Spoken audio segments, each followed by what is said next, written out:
1979 সালে সর্বপ্রথম পৃথিবীর বুকে তালেবান নামক সংগঠনের উত্থান ঘটে। উদ্দেশ্য ছিল আফগানিস্তান থেকে সোভিয়েত ইউনিয়নের সৈন্যদের দূর করে দেশকে সম্পূর্ণ স্বাধীন করা। তালেবান শব্দের উৎপত্তি তালেব শব্দ থেকে, যার অর্থ ছাত্র।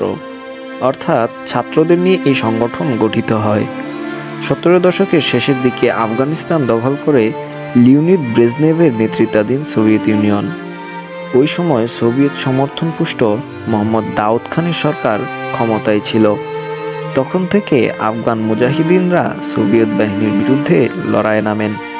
মুজাহিদিনদের সঙ্গে ওই যুদ্ধে শরিক হতে গঠিত হয় তালেবান। অনেকে মনে করেন স্নায়ুযুদ্ধের কারণে তালেবানরা যুক্তরাষ্ট্রের ইন্ধন পায়। ইসলামকে প্রতিষ্ঠা করার জন্য মূলত এই সংগঠনটি গঠিত হয়। প্রথমে তাদেরকে সাহায্য করে মার্কিন যুক্তরাষ্ট্র ও পাকিস্তান। অস্ত্র ও আর্থিক সাহায্য সহ সব ধরনের সাহায্য দেয় আমেরিকা। এ সময় প্রায় 15,000 সোভিয়েত সৈন্য নিহত হয়। সূত্র নিউ ইয়র্ক টাইমস। 1989 সালে সোভিয়েত সৈন্যরা আফগানিস্তান ছাড়তে বাধ্য হয়। স্বার্থ উদ্ধার হলো মার্কিন যুক্তরাষ্ট্রের। কিন্তু ক্ষমতাচ্যুত করে আফগানিস্তানের প্রেসিডেন্ট সাইদ মোহাম্মদ নাজিবুল্লাহকে দেশ ত্যাগ করা হয়। দেশকে এক ও স্বাবলম্বী করার লক্ষ্যে নতুন সরকার গঠন করা হলো এবং তালেবানকে নিষিদ্ধ করা হলো। কিন্তু তালেবান তার লক্ষ্য থেকে সরে যায়নি। আজ আফগানিস্তানই দখল করে নিয়েছে তালেবান। তালেবানের শক্তি কতটা সেটা মাপা বেশ কঠিন। যুক্তরাষ্ট্রের ইউএস কম্বেটিং টেরোরিজম সেন্টার তথ্য মতে তালেবান যোদ্ধা আছে কমপক্ষে 60,000।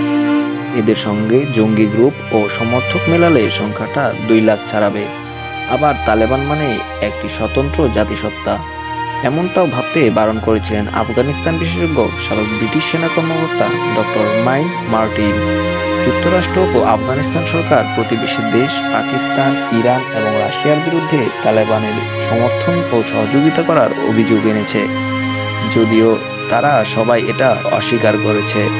তালেবানদের অগ্রযাত্রায় পাকিস্তানের সমর্থন ছিল গুরুত্বপূর্ণ। অবশেষে আফগানিস্তানে তালেবান শাসন প্রতিষ্ঠা মানুষের জন্য আশার আলো জ্বেলে দিয়েছে বলে মনে করছেন আফগান সহ সারা বিশ্ব।